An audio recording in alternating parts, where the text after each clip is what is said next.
Hai semua, pernah tak anda tengok seorang budak kecil dan terfikir apa agaknya yang bermain dalam kepala dia? Hari ini kita akan bongkar misteri itu. Kita akan jelajah perjalanan minda seorang kanak-kanak dipandu oleh teori Piaget, salah satu idea paling penting dalam psikologi. Okey, jom kita mula dengan soalan ni. Kenapa agaknya cak-cak tu kelakar sangat untuk baby? Dan kenapa kalau kita main teka-teki logik dengan budak umur 5 tahun, dia macam tak faham? Jawapannya bukan sebab diorang sengaja tau, tapi sebab cara otak diorang berfungsi tu memang lain habis daripada kita. Ini dia idea utama daripada seorang ahli psikologi hebat, Jean Piaget. Dia kata, kanak-kanak ni bukan sekadar orang dewasa versi mini. Bukan.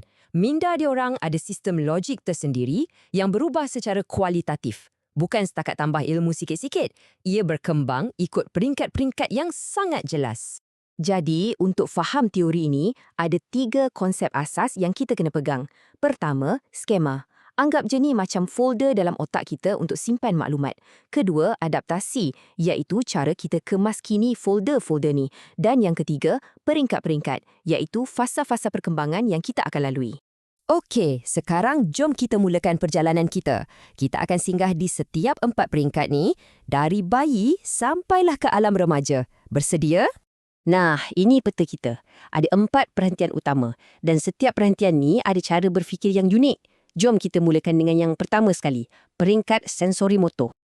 Peringkat pertama ni, dari lahir sampai umur 2 tahun, semuanya pasal dunia fizikal. Bayi belajar tentang dunia dengan cara yang paling asas. Sentuh, rasa, lihat, dengar dan masukkan benda dalam mulut. Pengalaman guna deria dan pergerakan itulah guru terbaik diorang. Konsep paling besar yang diorang belajar kat sini ialah kekekalan objek. Bunyi macam gempak kan? Maksudnya senang je. Sebelum faham konsep ni, kalau seorang bayi tu tak nampak sesuatu, bagi dia benda tu memang dah tak wujud. Betul-betul out of sight, out of mind. Dan inilah jawapannya kenapa cak-cak tu kelakar sangat. Setiap kali muka kita muncul balik, untuk bayi tu, ia macam satu magic. Benda yang dah hilang tiba-tiba muncul balik. Sama juga macam bila dia baling sudu dari kerusi makan tu berkali-kali.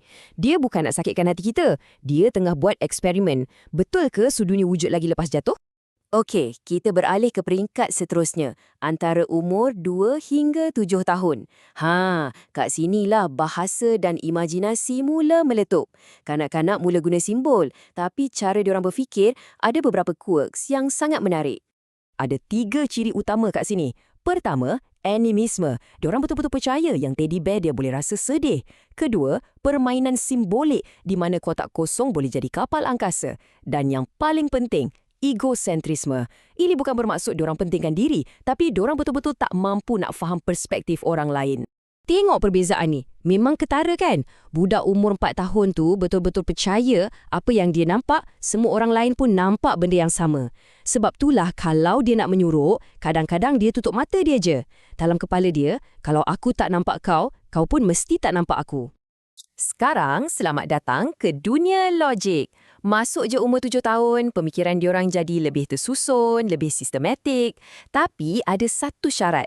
Logik diorang ni masih terikat pada benda-benda yang nyata, yang boleh disentuh dan dilihat, benda konkret. Perubahan paling besar kat sini ialah pemikiran diorang dah tak egosentrik. Diorang mula faham konsep penting macam keterbalikan. Contohnya, kalau dia faham yang 2 tambah 3 sama dengan 5, otak dia secara automatik boleh proses yang 5 tolak 3 mesti dapat 2 balik. Benda ni nampak mudah bagi kita, tapi ini satu lompatan besar untuk diorang. Slide ni tunjuk dengan jelas macam mana pemikiran diorang jadi sistematik. Diorang dah boleh buat klasifikasi. Sebab itulah masa ni diorang suka kumpul kad, stem atau susun mainan ikut kategori. Ini sebenarnya permulaan kepada pemikiran saintifik tau. Akhirnya kita sampai ke puncak. Peringkat terakhir bermula dari umur 11 tahun ke atas. Di sinilah pemikiran dah tak terikat pada dunia fizikal. Minda diorang sekarang boleh terbang bebas ke alam idea, kemungkinan dan benda-benda abstrak. Dekat peringkat ni, macam-macam superpower baru muncul. Diorang dah boleh faham dan bincang pasal konsep-konsep besar macam keadilan atau cinta. Diorang boleh guna logik deduktif. Dan yang paling best, diorang boleh berfikir secara hipotetikal. Boleh tanya soalan macam mana kalau dan bayangkan pelbagai kemungkinan. Jadi kita dah tengok apa yang berubah di setiap peringkat. Tapi persoalan yang lebih besar ialah macam mana semua ni berlaku? Apa sebenarnya enjin yang gerakkan perkembangan minda ni dari satu fasa ke fasa seterusnya? Ingat tak konsep skema yang kita sebut awal-awal tadi? Okey, bayangkan otak kita ni macam sebuah kabinet fail. Kita ada fail untuk anjing, fail untuk bola, fail untuk makan aiskrim.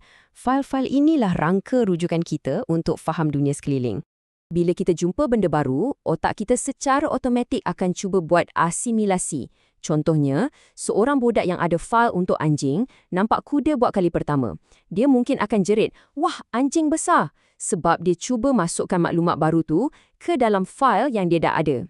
Tapi, bila maklumat tu tak muat dalam fail lama, akomodasi pula berlaku.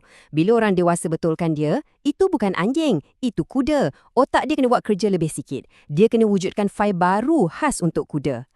Inilah proses pembelajaran yang sebenar. Bila kita ubah cara kita berfikir untuk sesuaikan dengan realiti baru. Okey, jadi apa gunanya kita tahu semua ni? Kenapa peringkat-peringkat ni semua penting untuk kita faham? Jawapannya, boleh ubah cara kita mendidik dan membesarkan anak-anak. Perkara paling penting yang kita boleh ambil dari sini ialah kita tak boleh paksa seorang kanak-kanak untuk berfikir dengan cara yang otaknya belum bersedia. Tak guna kita cuba ajar algebra pada budak umur 6 tahun. Sebaliknya, kita yang kena sesuaikan cara kita mengajar tu dengan peringkat perkembangan otak dia. Petikan ni merumuskan segalanya dengan begitu padat. Kanak-kanak ni bukannya makin besar, makin tambah ilmu macam kita isi air dalam cawan, tak. Sebaliknya, cawan itu sendiri yang berubah bentuk. Cara diorang memproses maklumat tu sendiri yang bertransformasi.